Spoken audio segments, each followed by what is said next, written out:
con el invitado del día de hoy, el presidente de la Sociedad Uruguaya de Médicos Intensivistas, el médico Julio Pontet, pone la mañana en camino. Buen día, bienvenido, Julio.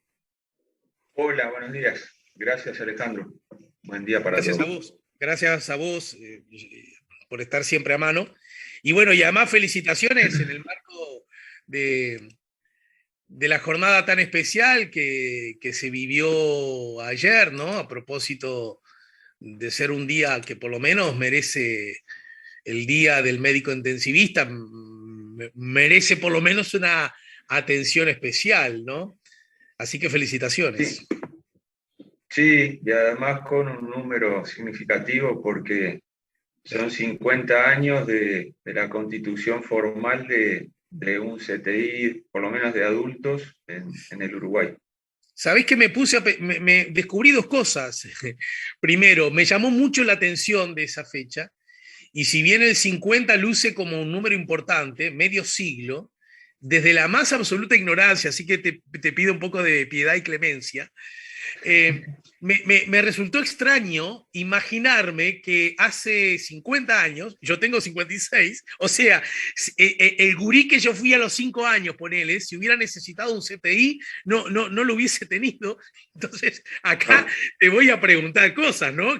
Entonces, hablando, mira, justamente de la preocupación que tenía el oyente acerca de el avance tecnológico y cómo deja fuera a muchos, también me pregunto, sí, ¿a cuántos mete adentro, no? En todo sentido. Bueno, sí. esa es una. Y la otra cosa, mirá, qué brutal lo que ha significado y sigue significando la emergencia sanitaria, porque Día del Médico Intensivista existe hace medio siglo, ¿estamos de acuerdo? ¿No? ¿Cuánto hace que existe el médico? En realidad, no. No, me No, equivoqué en la formulación. fue hace. No, ¿Hace? el día como tal, no hace mucho, fue algo que fue obviamente consensuado en poner ese día en nuestro medio porque coincide en fecha con la inauguración del primer CTI. Entonces No, era por un eso día significativo. lo formulé de forma equivocada, pero la pregunta es, el día como tal, Día del Médico Intensivista en el Uruguay, ¿existe, tú Sí. dirías, hace cuánto? Eh, y no hace muchos años. No hace mucho, Como ¿verdad? tal, no lo habíamos formulado. No lo Ah, habíamos formulado hace mucho tiempo. claro, porque en realidad ayer mismo me pregunté, che, Sí. y el año pasado, ¿por qué no hablamos de esto? Y el anterior, y el anterior. Y yo siento, mira, no hay que ser grado 5 de nada, siento que todo esto ocurre, lo pone arriba de una mesa, de una plataforma, lo visibiliza en el marco de lo que nos ha ocurrido y todavía no ha dejado de ocurrir con relación a la emergencia sanitaria, ¿verdad, doctor? Sí, no, claro. A ver, es cierto que hay toda una vivencia que queda en el campo profesional y que no toma estado público porque es parte de una profesión, como yo no sé nada de los ingenieros eléctricos, y, y que cuando nos involucra a todos como sociedad, obviamente que se hace más visible y la gente se entera de cosas que si no quedan dentro del ámbito de la profesión, ¿no? Y bueno, Claro. esta es una, esta es una. Pero la hipótesis de que todo esto, la emergencia sanitaria, ¿no? Hizo que de alguna manera muchos resortes, muchas miradas acerca del sistema médico en general, su funcionamiento, sus fortalezas, sus debilidades, se hayan de algún modo democratizado, puesto más a servicio del público, de los ciudadanos, para Sí, ejercer miradas sí. más comprometidas, más críticas, más más democráticas, bueno, desde mi mirada, más democráticas en el fondo, ¿no? Sí, sí. No estamos de acuerdo. Ahí hay un tema, como siempre, se pueden tener varias lecturas, ¿no? Sí, sí, sí. El, es cierto y estamos de acuerdo que democratizar, como tú decís, en ese, verbalizar ese término, eh, la información y el conocimiento es saludable y estamos de acuerdo. siempre, como todo, Pero, tiene, tiene los riesgos de las malas interpretaciones o las opiniones de las personas que no están preparadas para dar una opinión técnica. claro, Entonces cualquiera habla de cualquier cosa y cuando hablamos de medicina no es fútbol, que hay 3 millones de director técnicos. No es así. Y no puede ser así, porque hay decisiones en las cuales cuando son mal tomadas tiene consecuencias sobre las personas. claro. Entonces, también pasa eso en el fútbol, pero las consecuencias de repente son mucho más livianas, ¿no? Eh, Exacto. Pero a ver, mira, entonces, mira, entornaste la puerta y entro. A ver, eh, me resulta un poco difícil porque desde la perspectiva esencial del planteo, eh, yo estoy muy, muy, muy de acuerdo, pero muy de acuerdo. No obstante, me voy a hacer un poquito el chancho rengo, ¿verdad? Para tratar de desarrollar la idea, para que puedas desarrollar un poco más la idea. A ver, de algún modo que los ciudadanos tengan más información de todo tipo, hablemos del sistema de salud, porque justamente, como pocas veces en la historia, ya nos lo dirás tú, la salud a nivel colectivo se vio tan afectada, tan en peligro y pasó a ser tan el centro de nuestras vidas, que eso inevitablemente provocó que nos enteráramos de más cosas, que supiéramos más cosas, que conociéramos más cosas y que por ende ejerciéramos como ciudadanos miradas críticas sobre las cosas. Cuando yo digo esto, sí, no necesariamente implica que la mirada crítica, que es en realidad un valor bueno a destacar, a preservar y a estimular, ¿no es cierto? no, Sobre cualquier cosa, me parece que tiene que ver incluso hasta, qué sé yo, se discute el presupuesto nacional y ahora ya no importa, ya no es cuestión de 4 técnicos, 3 sindicatos y 90 legisladores, cuánto dinero se le destina, qué sé yo, a la salud. Ahora la gente dice, epa, ¿y con esto cuántos, qué va a pasar con este dinero? ¿Y va a alcanzar para tantas cosas? Otro ejemplo, para que ahora desarrolle, Julio, largo y tendido. Otro ejemplo, ahora ya no va a ser tan sencillo decir, y bueno, le tuvimos urgidos por las circunstancias, le tuvimos que bajar el presupuesto a la investigación científica, o aquella idea de aumentar el presupuesto para ciencia e investigación, en realidad no lo vamos a poder cumplir. ¡Epa!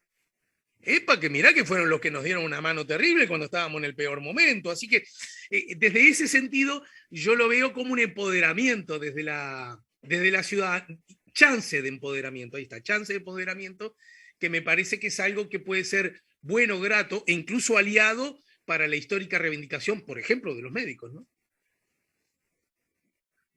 sí, estamos totalmente de acuerdo. Yo te decía lo de los riesgos porque como siempre pasa en la sociedad, como pasa en todos los grupos, porque bueno, en definitiva somos seres humanos con aciertos y errores, también están los que están en contra de lo tecnocrático y de lo técnico, los puristas técnicos, y entonces te lo llevo al ejemplo del tema vacuna y antivacuna. Entonces, siempre hay un arrastre del contra para que se tomen algunos, se lleven a tomar decisiones que no son saludables para nadie.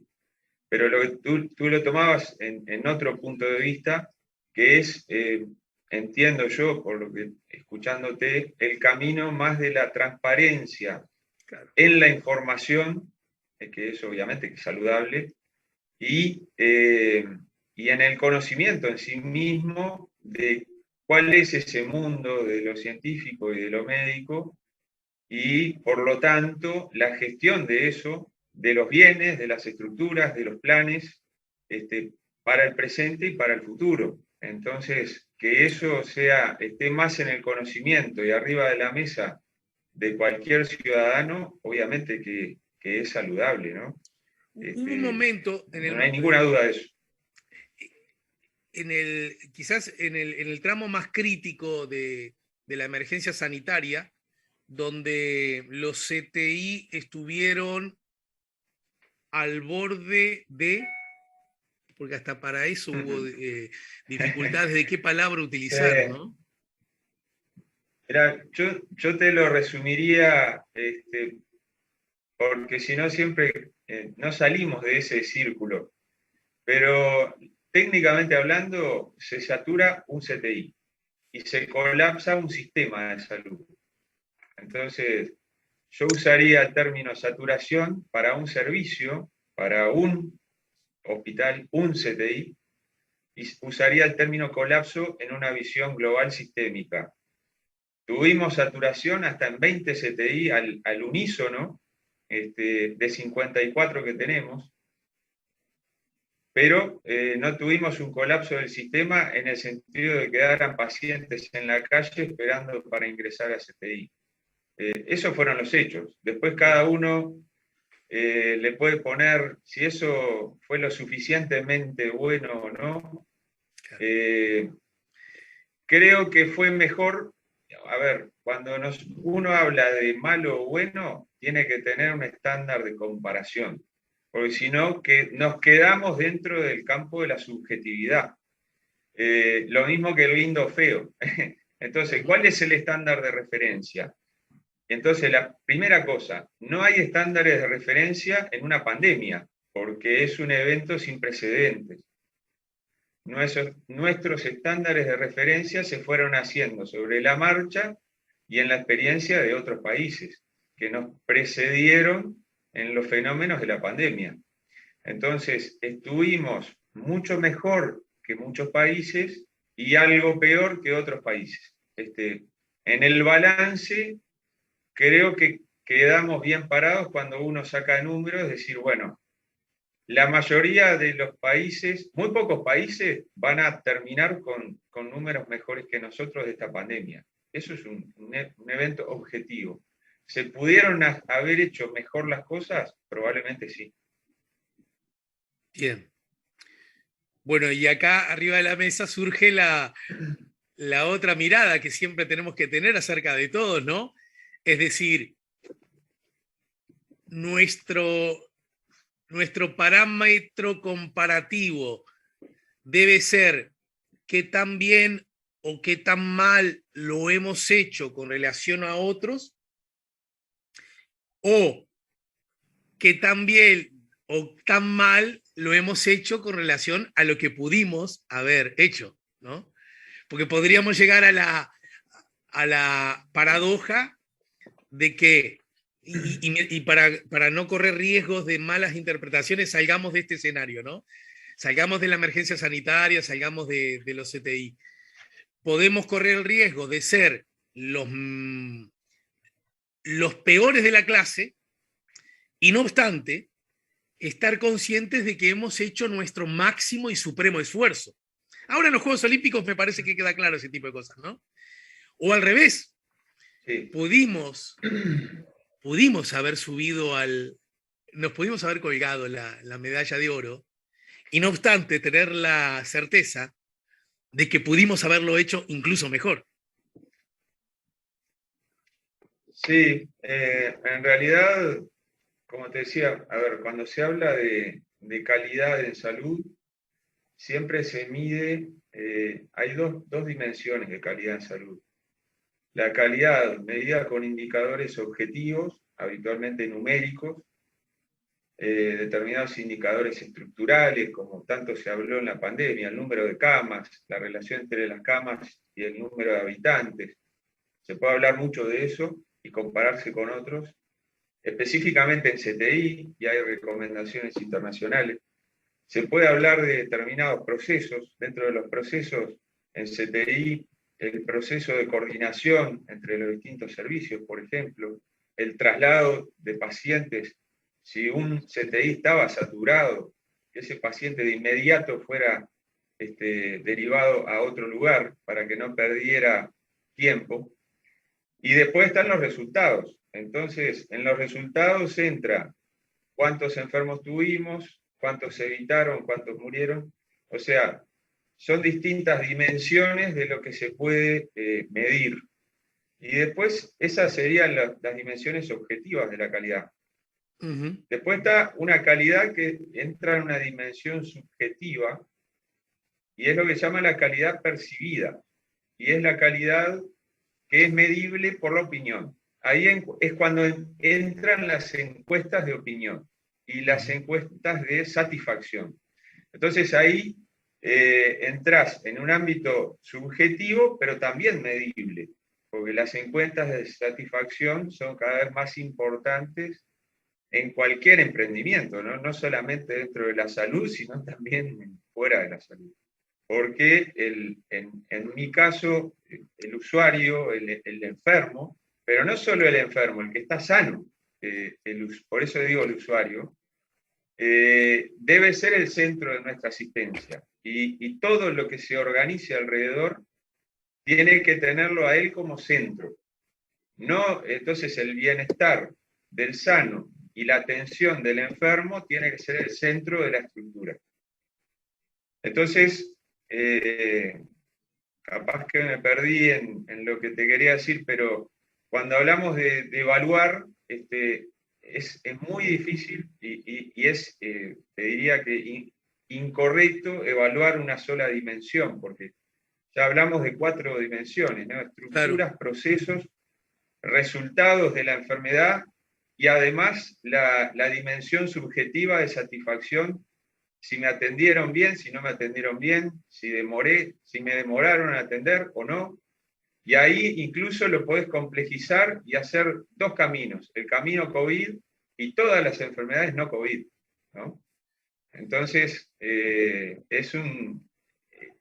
como siempre pasa, cuando uno se mete más en el tema, y en los que son expertos en un tema, hay muchas variables a considerar y a medir para tomar una decisión. Entonces, el que critica de afuera puede decir, bueno, sí, pero pasó tal cosa, bueno, pero tú estás mirando 1, 2 variables, yo estoy mirando 10. Y bueno, entonces, no quiero ser demasiado abstracto, digo.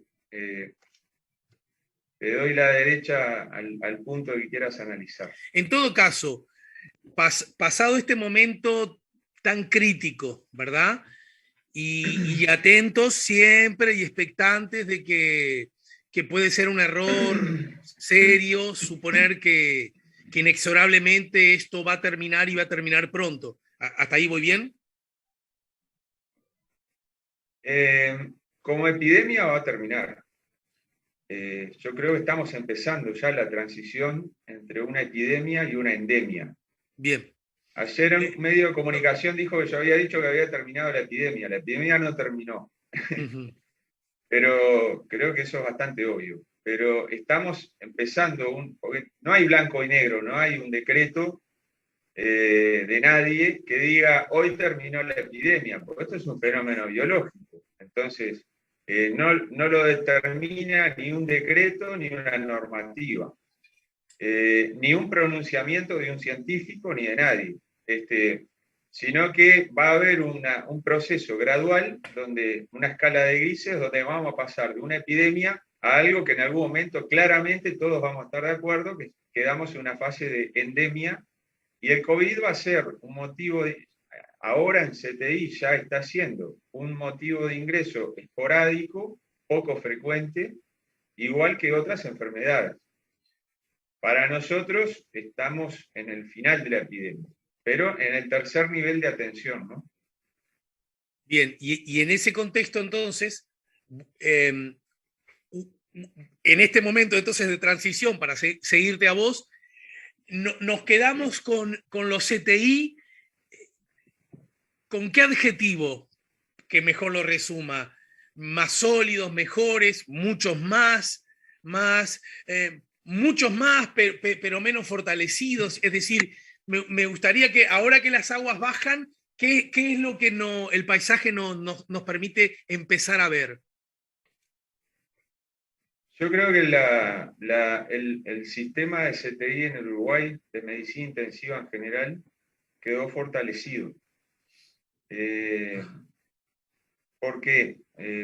Primero porque va a quedar una estructura más grande y más allá del tamaño, que no deja de importar en este caso, porque estamos hablando de, por ejemplo, número de camas. Te lo digo en números, si quedamos con 800 camas, vamos a tener unas 23 camas cada 100.000 habitantes.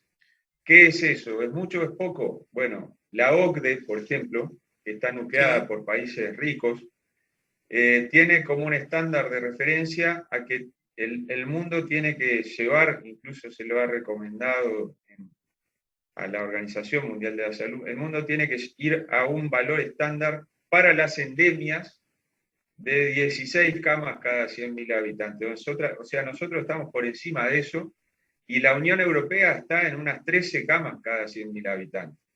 13 Chile por está en... 100.000 y nosotros... Nosotros tenemos 23 si nos quedamos con 800 camas, que es un poco lo que se ha acordado con la JUNASA, ¿no? del MSP. O Ese sea, valor es un no tan valor... lejos de la Unión Europea, eso es lo que estás diciendo. Exacto, estamos mejor que muchos países de la Unión Europea, estamos a un nivel muy similar que Estados Unidos. Para decirte, los que están en el top, Alemania está un poco por encima de 30, ¿ah? Pero estaba por debajo de 30 antes de la pandemia, o sea que para tener niveles de referencia, ¿no? No estamos mal en esa estructura. Nos queda como un debe fortalecer más nuestros recursos humanos para sostener en el tiempo esa estructura, porque nuestros recursos estaban formados para unas 650 camas, esa es la realidad. Llegamos a tensar la piola hasta las 1050 camas, y ese fue el máximo nivel que tuvimos en el mes de mayo, ¿no? También eso nos permitió contener la situación por todo lo que hablamos. Creo que igual la mayor enseñanza es que en el tercer nivel por lo menos pudimos tener una visión país, porque todos los intensivistas que trabajamos en los públicos o en los privados, vimos pacientes públicos en las mutualistas, sí, y vimos pacientes de cualquier parte geográfica del Uruguay en un CTI. Entonces, ahí tiramos abajo, en este nivel de atención, repito, porque no puedo hablar del primer nivel, que tiene otras complejidades, el paradigma de si sos público o privado, si tenés una mutualista, te atendés en salud pública. Ese paradigma, en el caso ideal, lo deberíamos tender a desaparecer y pensar que la asignación de recursos, tanto de recursos en cuanto a acceso, financiamiento, asignación de recursos tecnológicos, no son un bien público o privado, son un bien para el paciente que lo necesita. ¿Ah? Y esa visión integradora creo que fue un paso que pudimos dar en los hechos, y nos queda como esa complementariedad, creo que se logró. Y eso es un valor que agregado en una visión país que es buena, me parece, ¿no? Y fue un punto fuerte para nosotros. Entonces, aún alegrándome de esto que vos señalás, porque implica un fortalecimiento y es una buena noticia, debo concluir en algo que luce como muy obvio. Entonces, pre-pandemia, teníamos un sistema de salud en lo que la medicina intensiva refiere con cierto nivel de carencias, para no decir subrayadas carencias. ¿Está bien? Mira, todo es mejorable. Pero quiero decir, porque a lo mejor entendí algo mal, Sí. porque si ahora estamos en un buen nivel, aumentando notoriamente el número de camas y de recursos humanos, entonces antes no estábamos en ese buen nivel. Creo que quedamos mejor, pero te diré que no estábamos mal. Ajá. Eh, Bien, bien, bien. Entiendo. yo creo que hubo una mejora progresiva de nuestro sistema de salud considerado globalmente, que tuvo un punto de inflexión en la creación del Sistema Nacional Integrado de Salud. Y de eso ya hace 12, 13 años, ¿no? Ok. Entonces, eso como primer paso. Y después que hay otras experiencias donde el uruguayo tiene acceso a una atención con tecnología de alto nivel, sin importar si tenés dinero o no, y sin importar si tenés una mutualista, un seguro privado o no, y eso es el Fondo Nacional de Recursos. Claro, Yo claro. lo comparo, por ejemplo, con eso para pensar que el CTI es un centro de alta tecnología y el uruguayo puede entrar a él con o sin dinero. Y para mí eso es muy importante. Es una opinión. Y en todo caso, si te preguntara, Julio, cuáles son los aún vigentes debes desde esta perspectiva, ¿en qué áreas, en qué aspectos la corremos un poco de atrás aún? Y bueno, lo que no tenemos más como debes ahora es fortalecer nuestra formación de recursos humanos para una estructura con una dimensión mayor, porque Claro. no tenemos un plan desde el inicio, desde el punto cero, no tenemos un plan de cuántos intensivistas tenemos que formar por año para que este sistema se mantenga. Algo tan simple como eso es un debe. Es una de las cosas que hemos planteado en lo que se llama una Convención Médica Nacional de Intensivistas, que la teníamos en organización. De hecho tuvimos una primera reunión en el marco dentro de la SUMI, y la interrumpimos por la ola de COVID, y queremos retomarla en el mes de octubre, ¿no? Que es una convención médica donde nos tenemos que plantear muchas cosas, entre otras esta, ¿no? No solamente qué intensivista necesitamos y queremos en Uruguay, sino cuántos queremos y cuántos necesitamos. Y eso lleva a un análisis bastante complejo que tiene que involucrar a todos los actores, ¿no? A los formadores, desde el Bueno, estudiante de medicina para arriba, ¿no? bueno, me garroneaste justamente en la pregunta, porque yo te iba a preguntar exactamente eso. ¿Cómo se programa la formación de recursos humanos en un área específica?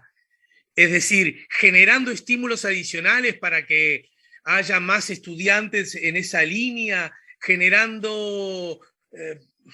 ¿qué tipo de herramientas hay que desarrollar? Porque se supone que más allá de las necesidades del sistema, todo igual está atravesado por la libertad que tienen las personas de querer ser intensivista o pediatra. Sí, pero esa libertad está techada, porque hay un número finito de cargos en los posgrados, tanto en la UDELAR, en la universidad pública, como en las privadas. Entonces, eh, la formación, curiosamente, ahí es otro tema, pero la formación de posgrados en la medicina uruguaya tiene en los distintos posgrados, los números son diferentes, pero tienen un número finito de cupos para lograrlo. Entonces, la primera pregunta que nos debemos responder es cuántos necesitamos para que, por ejemplo, en el CTI todos los médicos tengan el 100% el título de intensivista para trabajar dentro de un CTI. Eso hoy Ajá. no lo podemos hacer. Perdón, repetime este último enunciado entonces. Hoy en día no todos los médicos que trabajan adentro de un CTI tienen título de intensivista. Algunos no lo han obtenido aún. Y, bueno, Se han formado, pero le falta su prueba final, le falta su tesis de posgrado, le falta su monografía. podríamos Eh, decir que esa es una fragilidad, ¿no? sí, claro. Sí, sí. Y obviamente. en manos de quién está para que pasemos al escalón de la fortaleza. ¿De la facultad? Bueno, ese es uno de los actores. Nosotros como SUMI también tenemos un rol en eso, en tratar de fortalecer la formación. Nosotros habitualmente tenemos, la SUMI ha tenido más un rol en la actualización de los recursos ya formados, ¿no? Más que en la formación. Pero bueno, hemos tratado de tomar la responsabilidad de también involucrarnos con la formación de recursos. Ujú. Y parte de eso fue, por ejemplo, los cursos que se dieron para no intensivistas en la pandemia como refuerzo de recursos humanos. Me gustaría que también le dedicáramos 1 o 2 minutos a conversar qué pasó con el sistema sanitario y en particular, porque es el métier tuyo y además el que, aunque siempre has tenido la tendencia, la mirada, me parece siempre el esfuerzo explícito o implícito de ver el sistema de salud como algo un poco más amplio, ¿no? Eh, He advertido en vos siempre esa tendencia. En todo caso, en el sistema de medicina intensiva, ¿qué ha pasado en estos meses? Hemos sabido bastante acerca de qué ha pasado con los ciudadanos y el COVID. ¿Y las otras patologías, doctor? Bueno, ha ido un lento incremento de las patologías habituales nuestras, ¿no? De hecho, si tú miras la cantidad de pacientes que tenemos internados ahora, no es lejana la cifra de los que tenemos internados en cualquier invierno. Lo que pasa es que todos hemos puesto la lupa en el COVID y que pasamos de casi 600 COVID a menos de 50 desde principios de junio hasta ahora, o sea, menos de 2 meses, pero tenemos más de 500, alrededor de 500 pacientes que no son COVID. Y particularmente ahora en el invierno se nos han venido infecciones respiratorias, por ejemplo, que las tenemos en todos los inviernos. Ujú. Y eso ha generado que el trabajo nuestro, si bien bajó en intensidad, no con la celeridad que se imagina cuando se mira solo el número de COVID, ¿no? Exacto, exacto. Eh, no, se mantiene un número de camas importante, no solamente en el total, sino ocupadas, porque la demanda asistencial total no bajó con la celeridad que bajaron los COVID. Eso tiene una visión buena, ¿sí? Siempre mirando la mitad del vaso lleno, que estamos empezando a decir que podemos tener una capacidad de asistir, por ejemplo, las cirugías pendientes, por decir algo que le interesa mucho a la Claro. población. Los CTI pueden recibir a las cirugías pendientes. En la medida que el sistema todo pueda llevar adelante, no es un paso limitante, eso Claro. quiero Dicho decir, de otro desde modo, nuestro punto de vista. si las cirugías Sí, pendientes no se concretan, no es por asuntos vinculados al CTI. exactamente. Dicho en otro modo lo que te acabo de decir, no es un paso limitante el Perfecto, CTI, perfecto, perfecto. pero sí puede ser un paso limitante, que es lógico, que una institución que tiene 3 bloques quirúrgicos tiene un número finito de cirugías para hacer por día. Eso sí es un paso limitante, y no me voy a meter en ese ámbito que no es el mío, pero los pasos vienen por ese lado y por los procesos puramente de la gestión a ese nivel y no del CTI. Julio, la dejamos por acá porque sé abuso de tu generosidad. No, Más temprano que tarde vamos a volver a conversar y además porque tengo la convicción de que haríamos mal en que una vez que nos pase la locura, en el buen sentido, atravesada por la emergencia sanitaria, abandonemos el tratamiento mediático de otros asuntos, así que me comprometo a seguirlo. ¿De acuerdo, Julio? ¿Cómo no? A las órdenes y sí, seguramente el mundo del CTI va más allá del COVID Exacto. y capaz que algunos lo descubrieron con la pandemia, pero, pero es así. Julio Pontet, el médico intensivista, presidente de la SUMI, nos ayudó a poner la mañana en camino.